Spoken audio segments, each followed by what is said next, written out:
Assalamualaikum warahmatullahi wabarakatuh. Yang terhormat dosen mata kuliah pengembangan kepala sekolah Bapak Dr. Gufron Abdullah MPD. Yang kami banggakan teman-teman pasca sarjana. Pada kesempatan ini kami bertiga, saya sendiri Lutfi Abadi, NPM 1951005, Tasliati NPM 195100106, dan Ibu Kastini NPM 195100101 akan menyampaikan hasil diskusi kami dengan topik bagaimana kepala sekolah dalam mengelola perubahan untuk meraih sukses.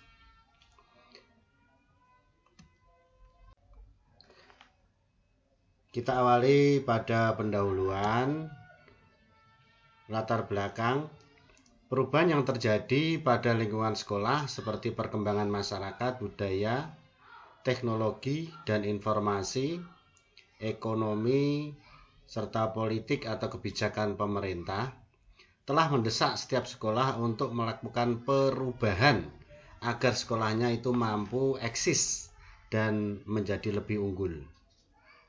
Perubahan sekolah yang berhasil adalah perubahan sekolah yang melembaga dalam kehidupan sekolah. Rumusan masalah. Apakah peran kepala sekolah sebagai manajer? Apakah manajemen perubahan? Bagaimana kepala sekolah mengelola perubahan untuk meraih sukses?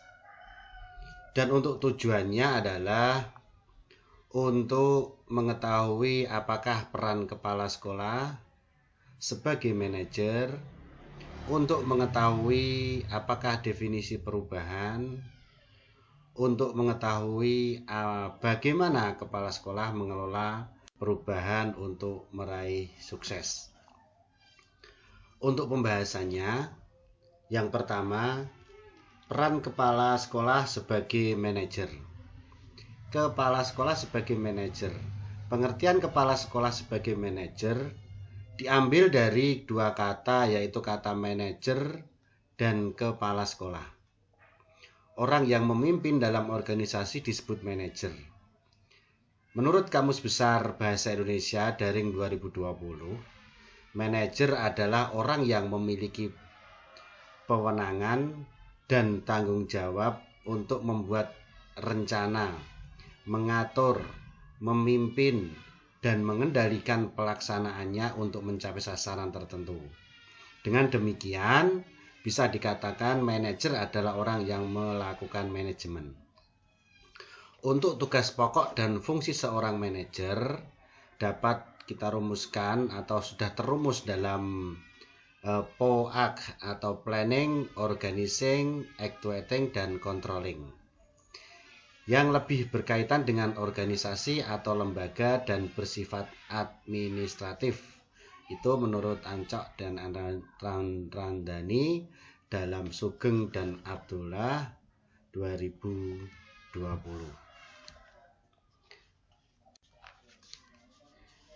Yang selanjutnya, keterampilan manajerial kepala sekolah. Menurut Abdurrahman 2006, keterampilan manajerial kepala sekolah ada 4 macam, yaitu keterampilan konseptual atau conceptual skill, di mana keterampilan ini untuk memahami dan mengoperasikan organisasi tertentu oleh kepala sekolah.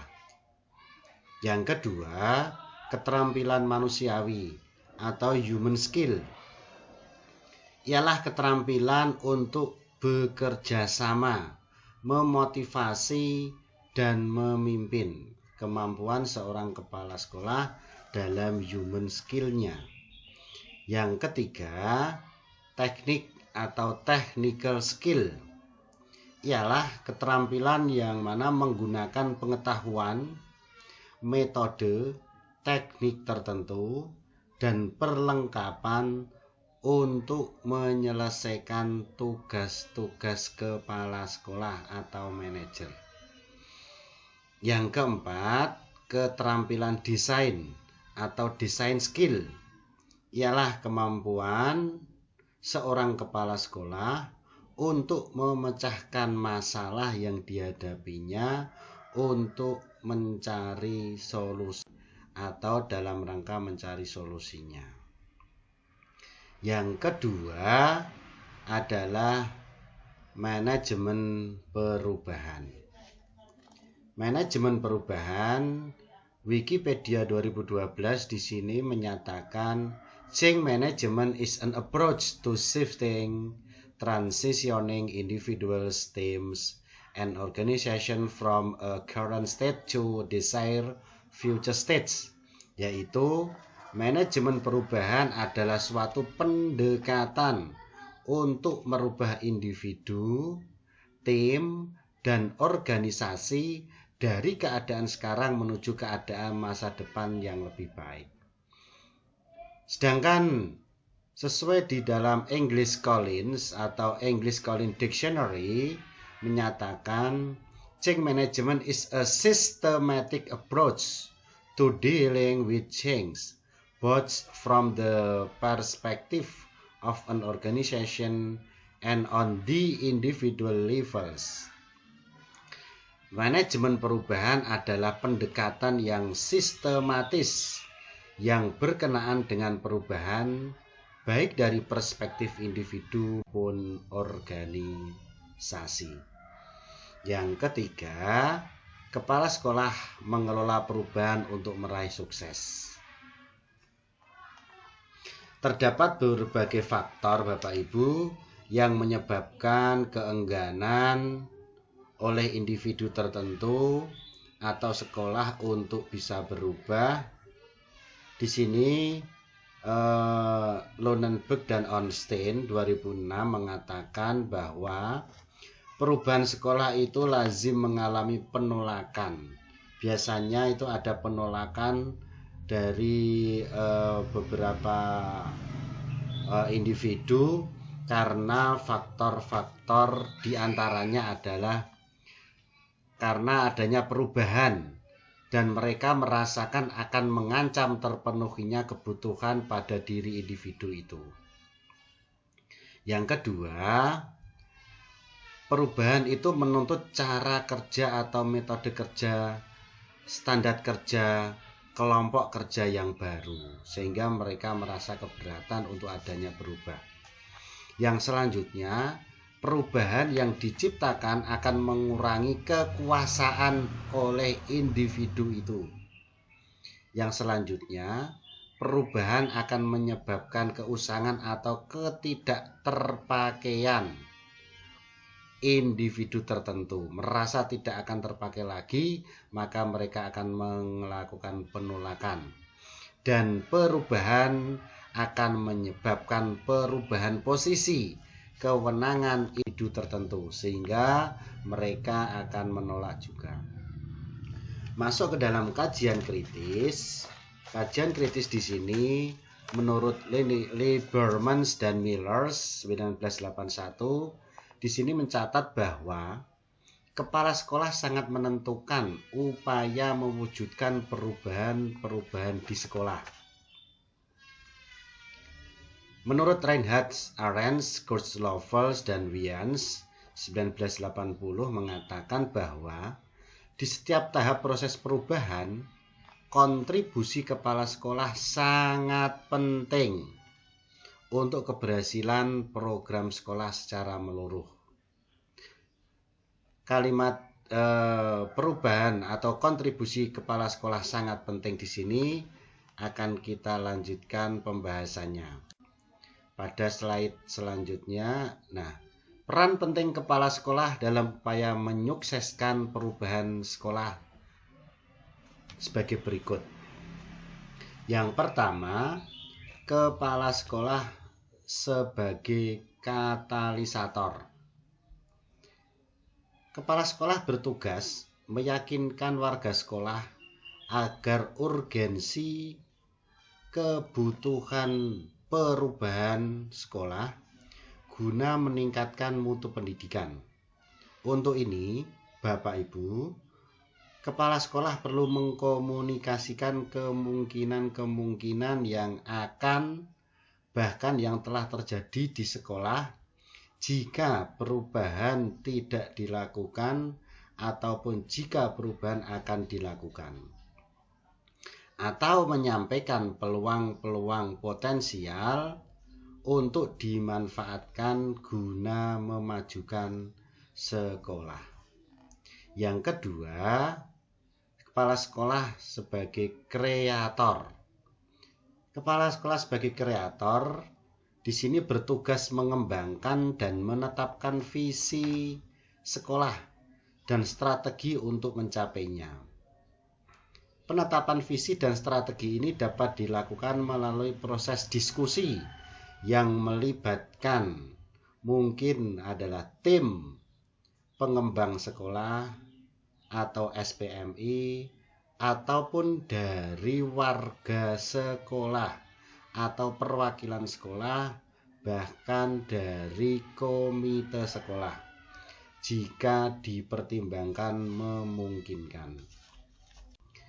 Untuk yang selanjutnya, slide berikutnya masih berlanjut tentang pentingnya peranan kepala sekolah sebagai fasilitator.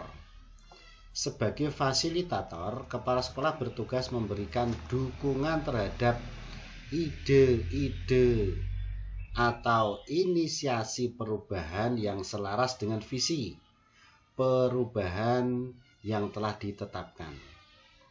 Menyediakan sumber daya yang dibutuhkan, memonitor, mengevaluasi kemajuan perubahan yang dilakukan.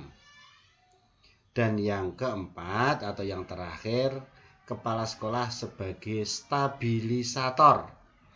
Sebagai stabilisator, kepala sekolah di sini bertugas untuk menstabilkan atau membekukan perubahan sekolah yang telah berjalan agar melembaga dalam kehidupan sekolah. Sesuatu yang telah berjalan dengan baik, perubahan yang telah berjalan dengan baik, maka bisa dimelembagakan oleh kepala sekolah. Masuk dalam kesimpulan, teman-teman sekalian, di sini dapat kami sampaikan bahwa setiap sekolah pasti mengalami desakan dari dalam maupun lingkungannya untuk melakukan perubahan sekolah untuk menjadi yang lebih baik. Perubahan yang dilakukan hendaknya direncanakan, diimplementasikan, dan dengan kata lain, perubahan tidak sekedar implementasi program atau kegiatan yang berhenti seiring tercapainya tujuan program atau kegiatan. Perubahan sekolah hendaknya disadari, direncanakan, dan dilaksanakan terus-menerus dalam rangka pencapaian mutu pendidikan yang diinginkan. Perubahan sekolah menginternal dalam diri setiap warga sekolah dan melembaga dalam kehidupan sekolah.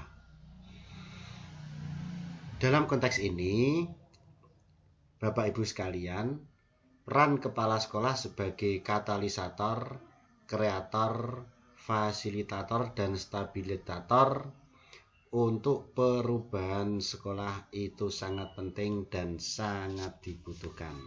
Demikian presentasi dari kami bertiga. Terima kasih atas perhatiannya. Mohon maaf yang sebesar-besarnya. Billahi taufiq wal hidayah. Assalamualaikum warahmatullahi wabarakatuh.